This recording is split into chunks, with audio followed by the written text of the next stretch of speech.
Tony. We're broadcasting live from the Concierge Landscape Studios, and we're brought to you by Extreme Exteriors. It's time now for a message from the Minnesota Multi-Housing Association. This MHA Minute is brought to you by Pest Control Services.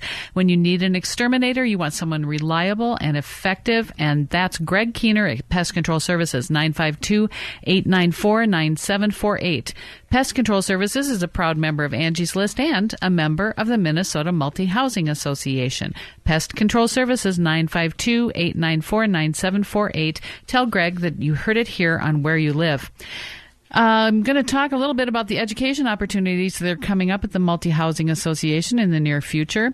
On August 25th, they're offering their basics class, The Fundamentals of Rental Property Management in Minnesota. If you're a new landlord or you just want some updates and a refresher course on what's going on in the market right now, this is the class for you.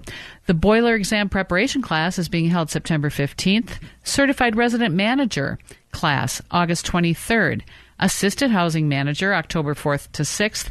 And on October 11th is a Fall Convention and Products Show. If you're in this business, you want to go to this. It's a fun time. There's tons of vendors there who want to do business with you. It's a great thing to do. That's a huge event. It is. Every year. Plus, there's educational opportunities throughout the day. They have national speakers come in the morning, and then they offer like hourly classes on specific topics. So you want to call Multi-Housing Association to get more information about any of these classes, 952-854-8500. You know, if you're just starting out as a landlord and you have some properties, the one thing that you want to develop is your list or stable of contractors to use. Absolutely. This is the way to go because at the MHA convention, you'll see so many people who are the tried and true professionals who have been a part of MHA for years and can be the resources that you can find. References on these folks are just phenomenal. So, and if you're new to the business, ask about Independent Owners Group as well, because that's specifically for you. You know, my mom started in the rental business in the early 80s, and that's how she started. I think she went to a real estate seminar of some kind about how to buy real estate with no money, that kind of thing. Those were one of the early ones.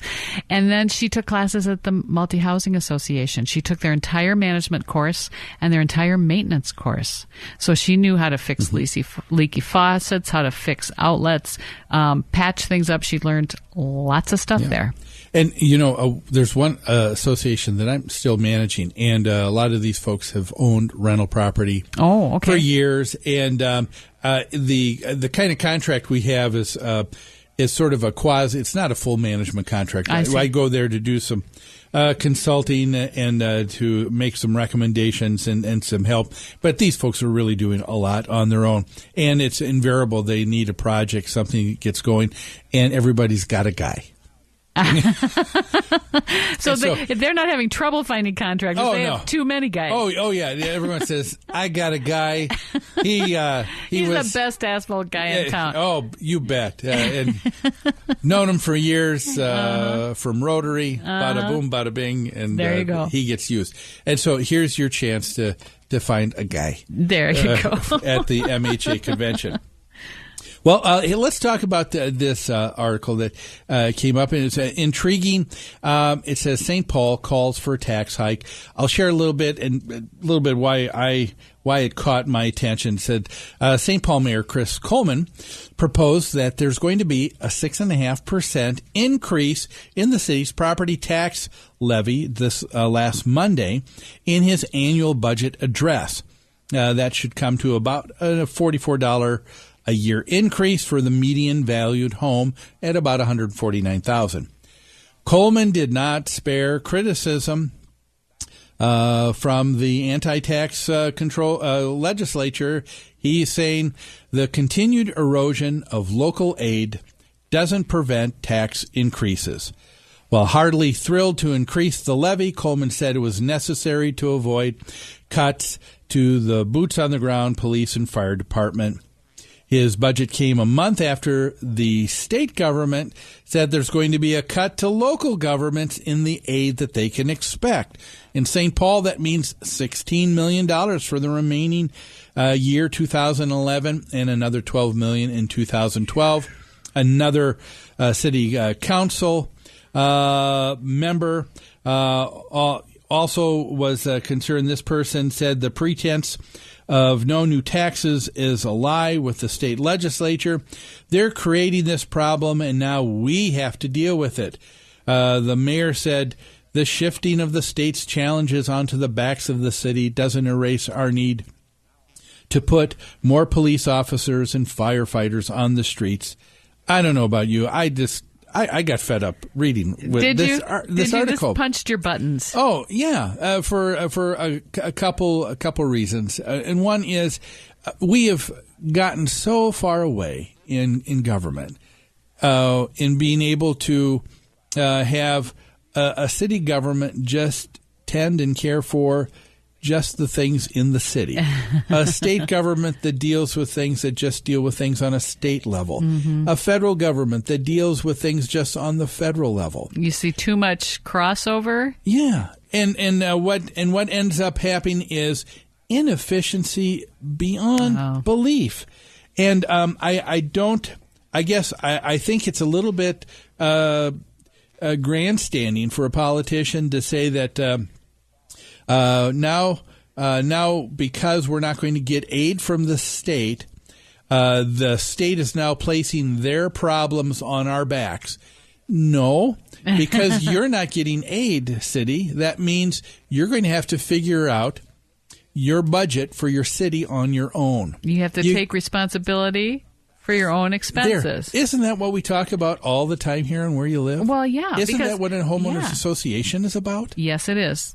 Yes, it is. There's no place for the homeowners association to go get additional aid every year. They have to raise their own money, enough money to pay their budget. And whether it's a homeowners association or a individual family budget, if money is not increased, but some expenses that you can't control do, then you've got to cut out some things somewhere else. There you go. But it seems like everywhere but in politics, people want to accept that premise. Yeah.